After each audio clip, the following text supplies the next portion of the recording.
అందరికీ నమస్తే. పండుగల సమయంలో కొంతమంది పేదవాళ్ళు కూడా ఉంటారు.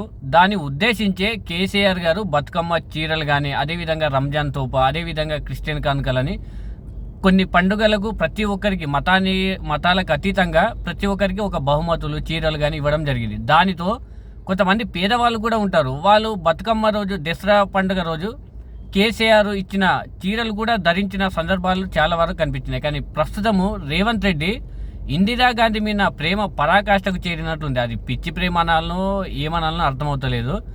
ఇందిరాగాంధీ జయంతికి ఇంకా అదే రోజు మీకు పండుగ, దసరా, దీపావళి, అన్ని రంజాను, క్రిస్మస్ అనే విధంగా ప్రవర్తిస్తున్నాడు.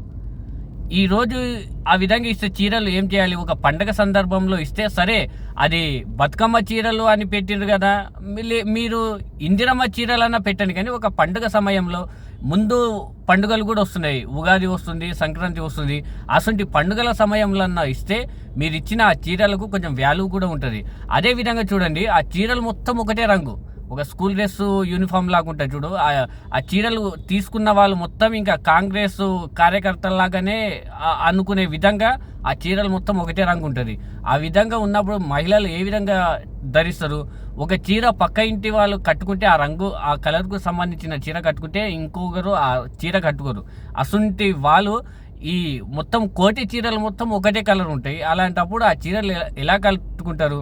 ప్రజల ధనమే కదా, అవసరానికి ఉపయోగించుకునే విధంగా ఇవ్వాలి రేవంత్ రెడ్డి గారు. ఈ విధంగా మీకు ఇష్టం వచ్చినప్పుడు ఇందిరమ్మ పుట్టినరోజు అని, ఇందిరమ్మ జయంతులని ఈ విధంగా ఇచ్చుకుంటూ పోతే ఒక పండుగలు ఉంటాయి, ప్రతి ఒక్క మతానికి ఒక పండుగలు ఉంటాయి. మీరు సహాయం చేయాలనుకుంటే ఆ పండుగల సమయంలో చేస్తే 10 మందికి ఉపయోగపడుతుంది. పండుగలు చేసుకొని పేదవాళ్ళు కూడా మన దేశంలో చాలా వరకు ఉన్నారు. అలాంటి వాళ్ళకు మీరు ఇచ్చిన బహుమతులు ఉపయోగపడతాయి. కానీ ఇసుంటి ఇందిరమ్మ చీరలు అని పెట్టిండ్రు కేవలం ఇందిరమ్మ జయంతి రోజేనా?